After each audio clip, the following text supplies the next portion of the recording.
नमस्कार, news watch India देख रहे हैं आप। मैं हूं आपके साथ सुरभि राजपूत। बुलेटिन की शुरुआत करेंगे। बात करेंगे सबसे पहले राजधानी लखनऊ की। समाजवादी पार्टी के वरिष्ठ नेता शिवपाल यादव ने अपने जन्मदिन के अवसर पर भव्य कार्यक्रम देखने को मिला, जहां पार्टी कार्यकर्ताओं ने उत्साह के साथ समारोह मनाया। इस दौरान शिवपाल यादव ने पार्टी के भविष्य और संगठनात्मक मजबूती पर भी जोर दिया। मुख्यमंत्री योगी आदित्यनाथ ने इस मौके पर अपने संदेश में प्रदेश के विकास और एकता की बात कही, साथ ही सामाजिक सद्भाव पर भी बल दिया गया। उत्तर प्रदेश के उप मुख्यमंत्री केशव प्रसाद मौर्य ने भी शुभकामनाएं देते हुए राजनीति माहौल और आगामी रणनीति पर अपने विचार को साझा किए। राजनीतिक हलकों में जन्मदिन समारोह के बाद सियासी चर्चाएं जारी है। तो लखीमपुर खीरी जिले में भ्रष्टाचार के खिलाफ बड़ी कार्रवाई करते हुए एंटी करप्शन टीम ने एक कानूनगो को 5,000 रुपए की रिश्वत लेते हुए रंगे हाथों गिरफ्तार किया है। मामला कोतवाली मोहम्मदी क्षेत्र का है। जानकारी के अनुसार आरोपी कानूनगो ने किसान घनश्याम से मेड़बंदी के नाम पर 5,000 रुपए की रिश्वत की मांग की थी। किसान घनश्याम ने रिश्वत देने के बजाय इसकी शिकायत एंटी करप्शन टीम से कर दी। शिकायत की पुष्टि के बाद टीम ने जाल बिछाया और तय योजना के तहत कानूनगो को रिश्वत लेते हुए पकड़ा गया। बदायूं में देह व्यापार में लिप्त मां बेटी की वजह से पति और मोहल्ले के लोगों में आक्रोश है। पति ने मोहल्ले के लोगों के साथ वरिष्ठ पुलिस अधीक्षक को प्रार्थना पत्र देकर न्याय की गुहार लगाई है।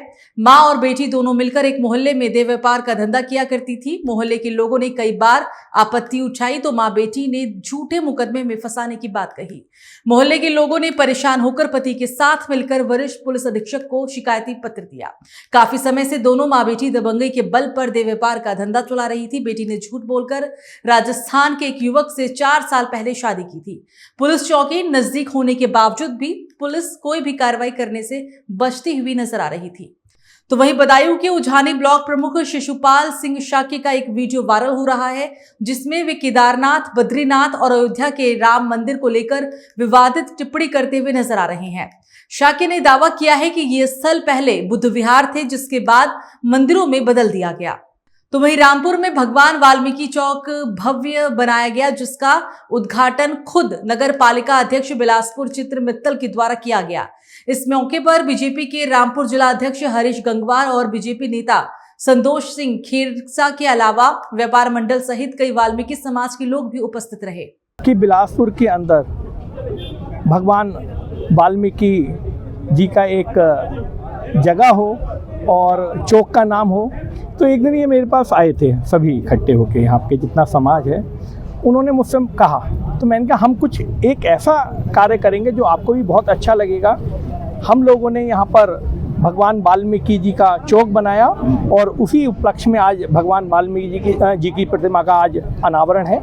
और मैं ये बड़ा अपने आप को सौभाग्यशाली मानता हूँ कि बिलासपुर नगर पालिका के द्वारा और सभी सभासदों के द्वारा ये कार्य हुआ है। देखिए, मैं अपने आप को बड़ा सौभाग्यवान मानता हूं कि आज भगवान महर्षि वाल्मीकि जी का जो चौक नगर पालिका अध्यक्ष और यहाँ के सभासदों द्वारा जो बनाया गया है, एक वास्तव में एक बहुत बड़ा काम है। यहाँ बहुत सारे लोगों की मांग काफ़ी समय से थी। अब तक इसके विषय में किसी ने नहीं सोचा, लेकिन हमारे नगर पालिका चेयरमैन चित्रक मित्तल जी ने जो काम किया है, ये वास्तव में बहुत बड़ा काम आपके द्वारा किया गया है। साफ सफाई और बहुत अच्छा जो पार्क मेंटेन किया है, इसके लिए मैं चित्रक मित्तल जी को बहुत बधाई देना चाहता हूँ। इससे पूर्व भी सरदार वल्लभ भाई पटेल का जो पार्क बनाया गया है आपके द्वारा, वो वास्तव में बहुत प्रशंसनीय है। और हम सब देख रहे हैं कि भगवान महर्षि वाल्मीकि जी की जो मूर्ति लगाई गई है, वास्तव में एक बहुत अच्छी और बहुत सुंदर मूर्ति है। जो ऊपर जो छत जो बनाई गई है शेड, वो वास्तव में एक ऐसी शेड है कि मैं समझता हूँ कि आस पड़ोस से इतनी बड़ी मूर्ति और इतनी बड़ी शेड और इतना बड़ा पार्क यहाँ नहीं है। मैं चित्रक मित्तल जी और यहाँ के सभी सभासदगणों को और सभी जनता को बधाई देना चाहता हूँ कि जो पार्क बना है वास्तव में बहुत अच्छा पार्क है। भगवान महर्षि वाल्मीकि जी सभी के आदर्श थे। और मैं पुनः नगर पालिका अध्यक्ष चित्रक मित्तल जी और सभासदों को यहाँ बधाई देना चाहता हूँ। उन्होंने बहुत अच्छा काम यहाँ पर किया है। भगवान महर्षि वाल्मीकि जी की जो मूर्ति लगाई, वास्तव में एक बहुत बड़ा अच्छा काम। तो फतेहपुर सदर कोतवाली क्षेत्र के महर्षि रोड पर अधिवक्ता एवं जमींदार जयराम मानसिंह की गला रेत कर हत्या कर दी गई। हत्या से अधिवक्ताओं में भारी आक्रोश फैल गया। घटना के विरोध में गुरुवार को अधिवक्ताओं ने कार्य बहिष्कार करते हुए शहर के मुख्य चौराहे पर रोड जाम कर प्रदर्शन किया और जिला प्रशासन के खिलाफ जमकर नारेबाजी की। प्रदर्शनकारियों ने आरोपियों की तत्काल गिरफ्तारी की मांग की है। तो कन्नौज में तेज रफ्तार बाइक आगे जा रही बाइक से टकरा गई। हादसे में बाइक सवार 55 वर्षीय अधेड़ की मौत हो गई। इकलौते कमाने वाले की मौत के बाद गांव में कोहराम मचा हुआ है। सदर कोतवाली क्षेत्र के भूल भुलैयापुर गांव के पास यह हादसा हुआ था। पिता का शव देख जवान बेटी का रो रोकर बुरा हाल है। मृतक सदर के अमीदनगर टोला का रहने वाला था इकरार अहमद। तो रामपुर के चर्चित पायल हत्याकांड में कोर्ट ने जहांगीर, इमरोज, निसार, प्रभजीत उर्फ सागर, ताहिर और दानिश को दोषी ठहराया है। सभी आरोपियों को कस्टडी में लेकर जेल भेज दिया गया है। कोर्ट अब इस मामले में सजा का ऐलान 27 जनवरी को करेगी। फैसले के बाद क्षेत्र में चर्चा का माहौल है और पीड़ित परिवार को न्याय मिलने की उम्मीद जगी है। तो प्रयागराज माघ मेले में शंकराचार्य और अधिकारियों के बीच हुई झड़प को देखते हुए ब्रजभूमि के संत समाज ने मांग की है, शंकराचार्य जी को पुनः सम्मान पूर्वक गंगा में स्नान कराया जाना चाहिए। श्री कृष्ण जन्मभूमि मंदिर केस के मुख्य याचिकाकर्ता दिनेश फलाहारी महाराज जी ने कुछ अधिकारी योगी सरकार को बदनाम करना चाहते हैं और उन्होंने शंकराचार्य भगवान का अपमान किया है। उन्होंने योगी जी से मांग की है कि आप संत हैं और आप ही जान सकते हैं संत की पीड़ा, इसलिए आप अधिकारियों को निर्देशित करें कि शंकराचार्य को सम्मान सहित पुनः गंगा में स्नान करने की कृपा करें। देखिए, सनातन हिंदू धर्म में शंकराचार्य की गद्दी भगवान शिव की गद्दी होती है और सनातन धर्म का सबसे सर्वोच्च पद शंकराचार्य का पद होता है। तो हमारी योगी जी से प्रार्थना है कि जहाँ पर भी साधु संतों का अपमान हुआ है, संतों की चोटी पकड़कर खींची गई है, उनमें जूता मारे गए हैं, तो ऐसे अधिकारियों की जांच की जाए, क्योंकि कुछ समाजवादी विचारधारा के अधिकारी भी इस सरकार में घुस चुके हैं। वो योगी सरकार को बदनाम करना चाहते हैं। तो हमारी सरकार से मांग है कि शंकराचार्य भगवान का सम्मान सहित स्नान कराया जाए और जो भी दोषी अधिकारी हों उनको निलंबित किया जाए, क्योंकि सनातन परंपरा में साधु संत ब्राह्मण मुनि ज्ञानी जन इन सभी का सम्मान होता है। तो योगी जी भी संत हैं, उनको संतों का सम्मान कराना चाहिए और अधिकारियों को निर्देश देना चाहिए कि शंकराचार्य भगवान को सम्मान सहित स्नान कराएं। सबसे बड़ी बात यह है, जो शंकराचार्य भगवान का जो पद है वो शासन से सबसे बड़ा पद है। यहाँ तक कि उस पद की महिमा तो प्रधानमंत्री और राष्ट्रपति पद से भी बड़ी है, क्योंकि ये स्वयं सिद्ध पीठ और सिद्ध पद होता है। तो सबसे बड़ी बात है कि आप जिस प्रकार शंकराचार्य की अवहेलना कर रहे हो या दंड की अवहेलना कर रहे हो, ये शिव का ही अपमान है। और जब शिव का अपमान दक्ष ने किया तो आप बताइए कि उसका क्या हाल हुआ। तो शिव भगवान की जो गद्दी है वो सिद्ध गद्दी है और उस गद्दी पे वही बैठता है जिसके अंदर शिवांश हो। तो सबसे बड़ी बात है कि शिव द्रोही मम दास कहावा, तो शिव से द्रोह करना। और राम ने तो इतना कहा, सुन गंधर्व कहो में तो ही मोह सुहाय न ब्रह्म कुल द्रोही। जो ब्रह्म कुल से द्रोह करता है, जो भूदेव से द्रोह करता है, जो ब्राह्मणों से द्रोह करता है, तो फिर भगवान अपनी त्रिनेत्र के द्वारा अपने क्रोध से उसे भस्म करते हैं। भैया शनिदेव यमराज से डलो और भूदेव ब्राह्मणों और सन्यासी साधुओं को कष्ट मत दो, नहीं पर साधु अवज्ञा कर फल ऐसा, जय नगर नाथ कर जैसा। जय श्री राम। मैं समस्त सनातन धर्मावलंबियों को हाथ जोड़ करके राम राम करता हूं और साथ में यह बताना भी चाहता हूं कि जितने भी संत हैं, महंत हैं, सदगृहस्थ हैं, जो भी सनातन को मानने वाले हैं, वह आपस में न बटे, क्योंकि आज प्रयागराज की धरती जिस तरह से एक अलग की राजनीति में उलझती हुई दिखाई पड़ रही है, स्वामी जगत गुरु शंकराचार्य स्वामी अभिमुक्तेश्वरानंद जी के द्वारा जो वहां पर कार्य चल रहा है या जो भी वहां उन्होंने अनशन कर बैठा हुआ है, यह भी एक बहुत ही उचित कार्य नहीं है। और प्रशासन के द्वारा उनके ऊपर जो भी बच्चों के ऊपर लाठियां चलाई गई, ब्राह्मण बटुओं के ऊपर लाठियां चलाई गई, उनके शिखा पकड़ के खींचे गए, मैं उसका कठोर निंदा करता हूं। माननीय मुख्यमंत्री जी से निवेदन करता हूं कि आप एक संत हैं, महंत हैं, बहुत बड़े मठाधीश हैं, आप एक कुशल शासक हैं और एक शासक होने के कारण मैं आपसे निवेदन कर रहा हूं कि आप इस कार्य को, इस लड़ाई को पूरी तरह से यहां समाप्त कर दीजिए और यह नेगेटिव लोग जो फैलाना चाहते हैं, विपक्षी लोग, उसे हमेशा हमेशा के लिए समाप्त करें, क्योंकि संत और संत का वेश सभी प्रणम्य है। जय सिया राम। तो वृंदावन से एक अहम राजनीतिक बयान सामने आया है, जहां पर संत राघवेंद्र आचार्य महाराज ने समाजवादी पार्टी के राष्ट्रीय अध्यक्ष और यूपी के पूर्व सीएम अखिलेश यादव पर गंभीर आरोप लगाए।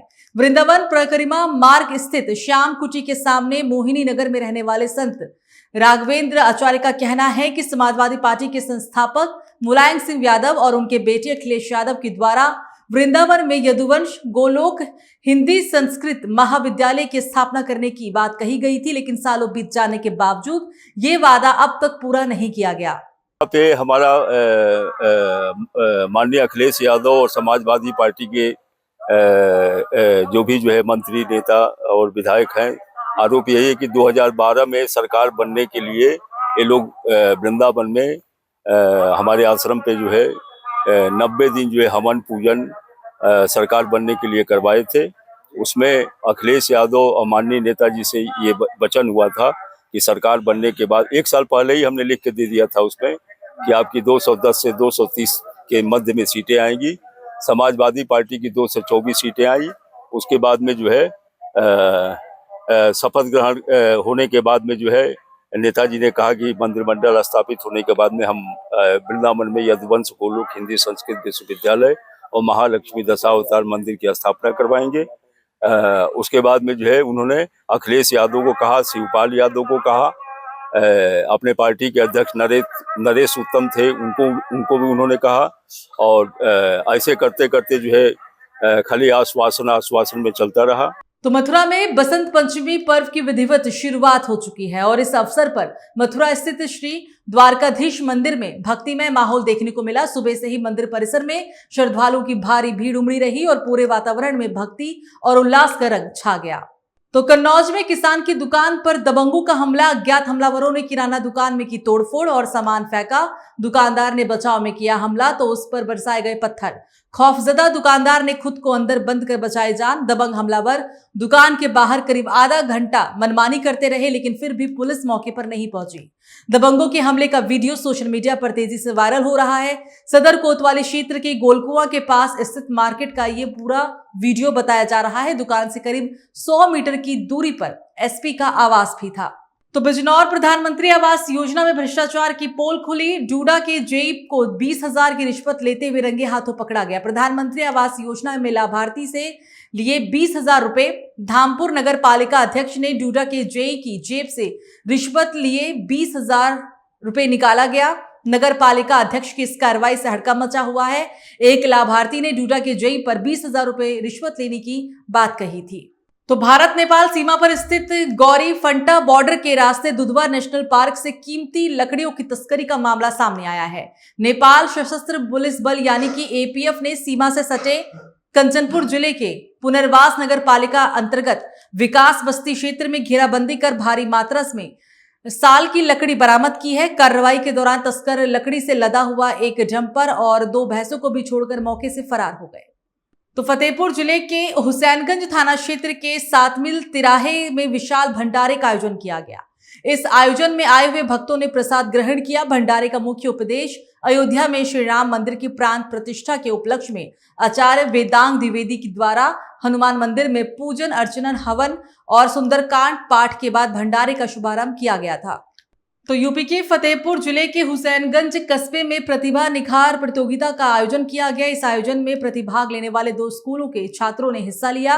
परीक्षा के परिणाम घोषित होते ही बच्चों के चेहरे खुशी से खिल उठे। समाजसेवी संस्था के द्वारा बच्चों के बौद्धिक एवं मानसिक विकास को प्रोत्साहित करने के उद्देश्य से प्रतिभा निखार प्रतियोगिता का आयोजन किया गया था। तो वृंदावन की धर्मनगरी में खाने के बिल को लेकर हुआ मामूली विवाद देखते ही देखते खूनी संघर्ष में बदल गया। परिक्रमा मार्ग स्थित एक होटल में श्रद्धालुओं और ढाबा स्टाफ के बीच जमकर मारपीट हुई, जिसमें 3 श्रद्धालु गंभीर रूप से घायल हो गए। सभी घायलों को इलाज के लिए आगरा के एसएन मेडिकल कॉलेज रेफर किया गया है। कम से कम 25 लोग आए थे खाना खाने के लिए और एक लड़के को मार रहे थे। हम बीच बचाव करने गए, उसमें चाकू दिए, वो बिल्कुल बहुत गंदी हालत में। उसे मैं और मेरा भाई बचाने गया, हमें भी चक्कू मारे, हमारे होटल पर तोड़ फाड़ कर दिया और पैसे गले में रखे थे वो लूटपाट कर दिए। कौन लोग थे पता नहीं, इस होटल में परदेसी आए बाहर के रुके हुए।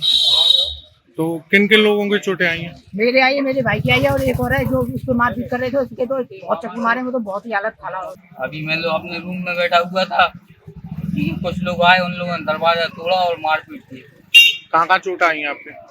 सभी जगह आई, सभी में ऐसा कोई जगह नहीं है जहाँ चोट ना आई। कौन लोग थे? मैं नहीं जानता उन लोगों को। तो बसंत पंचमी के पावन अवसर पर बरसाना और नंदगांव में होली का डांडा गाड़े जाने के साथ ही ब्रज क्षेत्र में विश्व प्रसिद्ध होली महोत्सव की विधिवत शुरुआत हो चुकी है और इसके साथ ही ब्रज में 40 दिनों तक चलने वाले रंग, भक्ति और उल्लास से भरे होली पर्व का आगाज भी हो चुका है। बहुत अच्छा लग रहा है, बहुत आनंद आ रहा है। सोचा भी नहीं था इतने अच्छे दर्शन हुए हमारे। अमर कमेटी की जो नई बनी हुई है उसकी कोई व्यवस्था तो नजर आ नहीं रही साहब। उन्होंने नई साल से नई व्यवस्था बनाएंगे, हमें तो कोई व्यवस्था नजर आई नहीं। जैसा कि आप जानते हैं, वृंदावन का होली महोत्सव बहुप्रचलित है, विश्व विख्यात है। जैसा कि दुनिया में कहा जाता है, जगत होरी ब्रज होरारे रसिया, आज ब्रज में होरी रसिया। तो इस होरा की शुरुआत आज बसंत पंचमी के दिन पहला दिन माना जाता है। आज के दिन ही जो होली का डांडा गाड़ा गया है, उसके बाद आज से ब्रज में होली की शुरुआत होती है। ये 40 दिवसीय होली जो है ब्रज की बहुत प्रचलित है। वृंदावन में ही नहीं, पूरे ब्रज मंडल में बड़े धूमधाम से इस होली की शुरुआत की जाती है। सभी मंदिरों में, देवालयों में भगवान के गालों पर गुलचे लगाए जाते हैं। बहुत सुंदर पीली पोशाक पहनाई जाती है, पीताम्बर धारण कराया जाता है। जैसा कि आप देख रहे हैं, हमने भी धारण किए हुए पीले वस्त्र। आप सबको आना चाहिए यहाँ पे ब्रज में होली खेलने के लिए, और हमारा सौभाग्य कि हम भगवान के साथ में होली खेलने का मौका मिल रहा है। तो मथुरा से इस वक्त एक सनसनीखेज मामला सामने आया है, जहां 18 जनवरी से लापता एक युवक को लेकर खुलासा किया गया। कई दिनों तक तलाश के बावजूद पुलिस युवक का कोई सुराग नहीं लगा पाई थी, जिसके बाद अब परिजनों का गुस्सा भी फूट पड़ा है। ये 18 तारीख शाम को 6 बजे से अच्छा। काम करने गए थे वहाँ वाटिका पे, फिर वापस नहीं आए वहाँ से। अच्छा, क्या हुआ इनके साथ? इनके साथ पता नहीं क्या हुआ क्या नहीं, पर वहाँ बता रहे हैं लोग कि सोनू के पिताजी का नाम एक महेंद्र है, और उसकी माताजी का नाम माया है। वहाँ ये काम किया करते थे तीनों। इस सोनू ने उनके साथ पीना खाना किया है, फिर उसके बाद इनमें कोई वातावरण हुआ है। उसने बताया है बयान में कि हमने काट कर और जमुना जी में फेंक दिया है, और इसके पीछे भी किसी का हाथ है। जो सोनू है उसके पिताजी का नाम महावीर वो महेंद्र है, तो वो महावीर चौबे यहाँ जो उनका उमा वाटिका है वहाँ पर छिपे हुए हैं, पर उनको लाया नहीं जा रहा है। तो ब्रज का प्रमुख पर्व बसोत्सव आज पूरे ही वैभव के साथ मनाया गया। बसंत पंचमी के पावन अवसर पर वृंदावन के प्रसिद्ध टेढ़े खंबे वाले मंदिर में स्थित साल में एक दिन खुलने वाले बसंती कमरे में दर्शन के लिए भक्तों का सैलाब उमड़ पड़ा। तो प्रयागराज माघ मेले में शंकराचार्य के सम्मान को लेकर उठे विवाद के बीच अब संत समाज का आक्रोश खुलकर सामने आ गया है। श्री कृष्ण जन्मभूमि मंदिर केस के मुख्य याचिकाकर्ता दिनेश फलाहारी महाराज ने मुख्यमंत्री योगी आदित्यनाथ को अपने खून से पत्र लिखकर शंकराचार्य को सम्मान पूर्वक गंगा स्नान कराने की मांग की है। आज हमने अपने हिंदुओं के गौरव माननीय मुख्यमंत्री योगी जी को अपने खून से पत्र लिखा है और मांग की है कि माघ मेला में शंकराचार्य जी का जो अपमान हुआ है, तो आप अधिकारियों को निर्देशित करें। अधिकारी उनको माफ़ी मांगकर सम्मान सहित स्नान कराएंगे, क्योंकि गंगा स्नान से रोकने पर गौ हत्या का पाप लगता है। और शंकराचार्य की गद्दी भगवान शिव की गद्दी होती है, वो हमारे सनातनियों के भगवान होते हैं। तो आप भी विद्वान संत हैं, आप इस पूरे प्रकरण को समाप्त करने के लिए यदि गंगा स्नान के लिए अधिकारियों को निर्देशित करेंगे तो शंकराचार्य भगवान उन अधिकारियों को माफ़ कर देंगे। कांग्रेसी सपाई इस समय बिलबिला रहे हैं, वो चाहते हैं कि आप दोनों संतों में टकराव हो और वो उसका फायदा उठाएं। तो इसलिए योगी जी, हमारी आपसे हाथ जोड़ के प्रार्थना है कि आप पूरे प्रकरण को यहीं पर समाप्त कर दें, जिससे सभी साधु संत भगवान बहुत खुश हो जाएंगे। क्योंकि संत भी चाहते हैं कि शंकराचार्य गंगा स्नान करके ही जाएं, क्योंकि माघ मेला में आपने बहुत अच्छी व्यवस्थाएं की हैं, बहुत सुंदर देख रेख की है। तो उस पूरे सनातनी उत्सव को दोनों संत मिलकर मनाएं। तो समाजवादी पार्टी के नेता आजम खान ने अपने सपनों के प्रोजेक्ट मौलाना मोहम्मद अली जौहर ट्रस्ट को लेकर एक चौंकाने वाला फैसला लिया है। कानूनी मुश्किलों और जेल यात्राओं के बीच आजम खान ने अपनी पत्नी डॉक्टर तजीन फातिमा और छोटे बेटे अब्दुल्ला आजम के साथ ट्रस्ट के सभी पदों से आधिकारिक तौर पर इस्तीफा दे दिया है। ट्रस्ट के सुचारू संचालन के लिए अब एक नई कार्यकारिणी का गठन किया गया है, जिसमें आजम खां की बहन को सर्वोच्च पद भी दिया गया है। आजम खां की बहन निकहत अखलाक को ट्रस्ट का एक नया अध्यक्ष बनाया गया है। तो बुलंदशहर के बेसिक शिक्षा विभाग में लिखा जा रहा संविधान 77वें गणतंत्र दिवस के अवसर पर बेसिक शिक्षा विभाग के द्वारा कीर्तिमान रचा जा रहा है। 77 छात्र छात्राओं की टीम के द्वारा 77 घंटे दिन रात अपने हाथों से संविधान लिखकर कीर्तिमान रचा रहे हैं। 23 जनवरी सुबह 9 बजे से शुरू होकर 26 जनवरी दोपहर 2 बजे तक लिखकर पूर्ण कर लिया जाएगा संविधान। बेसिक शिक्षा अधिकारी कार्यालय परिसर में रचा जा रहा है कीर्तिमान। जिलाधिकारी महोदया बुलंदशहर के निर्देशन में बेसिक शिक्षा विभाग के 77 बच्चों की टीम द्वारा 77 घंटे में एक संविधान लेखन का कार्य किया जा रहा है। क्योंकि हमारा जो गणतंत्र दिवस है आने वाला 26 जनवरी को, ये 77वां गणतंत्र दिवस होगा, इसलिए हमारी टीम ने एक प्रस्ताव किया था कि 77वें गणतंत्र दिवस के अवसर पर 77 बच्चों की टीम के द्वारा 77 घंटे तक अनवरत दिन रात संविधान का लेखन किया जाए, जिससे बच्चे संवैधानिक अधिकारों के साथ साथ अपने संवैधानिक कर्तव्यों के बारे में जागरूक हों और वो जाने कि जो देश की मूलभूत पुस्तक है नियमों की, कानूनों की, वो उनके लिए कितनी महत्वपूर्ण है और भविष्य जो है चूंकि इन बच्चों का ही है, तो इनको संविधान के बारे में जागरूक किया जा रहा है। सर, ये 77वां गणतंत्र दिवस 77 घंटे और 77 बच्चों द्वारा संविधान लिखा जा रहा है।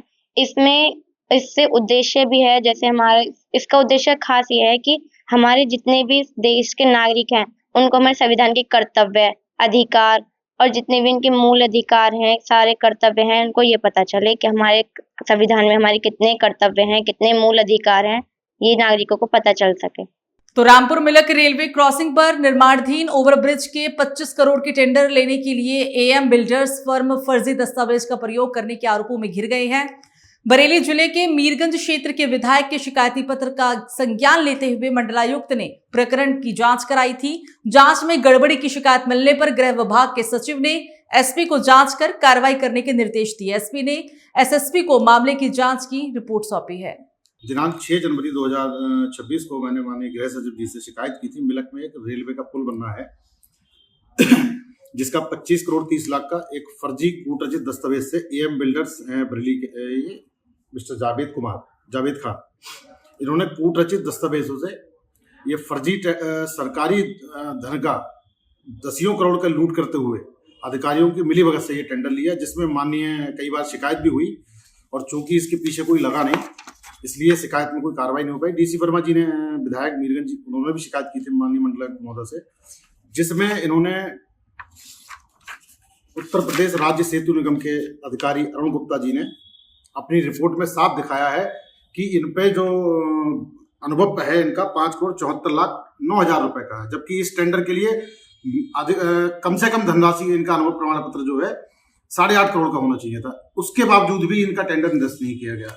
दूसरा फर्जीवाड़ा, इनको टेंडर में लाभ दिलाने के लिए इनके पास अनुभव प्रमाण पत्र उस समय मात्र 3 करोड़ 17 लाख का था, जिसको बरेली के अधिकारियों ने मिलकर 317 करोड़ का दिखाकर 3 करोड़ 17 लाख के अनुभव प्रमाण पत्र को 317 करोड़ का दिखाकर टेंडर जो है इनके नाम इशू कर दिया। उससे पहले जो टेंडर जारी हुआ था तो और लोगों ने डाल दिया था, तो उसका कैंसिल हो गया था। चलिए, बात होगी अब देवभूमि की। उत्तराखंड की राजनीति में अब बदलाव की बयार बहने लगी है, जहां मंगलोर विधानसभा से कांग्रेस के युवा नेता और जमीनी कार्यकर्ता आदेश कुमार नसीरपुर में अपनी मजबूत दावेदारी पेश कर चुके हैं। एक हालिया साक्षात्कार में उन्होंने सीधे तौर पर वंशवाद और बड़े चेहरों के एकाधिकार को चुनौती देते हुए कहा कि अब समय आ गया है कि जब पार्टी की सालों से सेवा कर रहे छोटे कार्यकर्ताओं को भी नेतृत्व का अवसर देना चाहिए। तो सरोवर नगरी के ऐतिहासिक श्रीराम सेवक सभा प्रांगण में बसंत पंचमी के पावन अवसर पर सामूहिक उपनयन संस्कार का भव्य आयोजन हुआ समिति के द्वारा। बुलेटिन में फिलहाल मेरे साथ इतना ही। नमस्कार।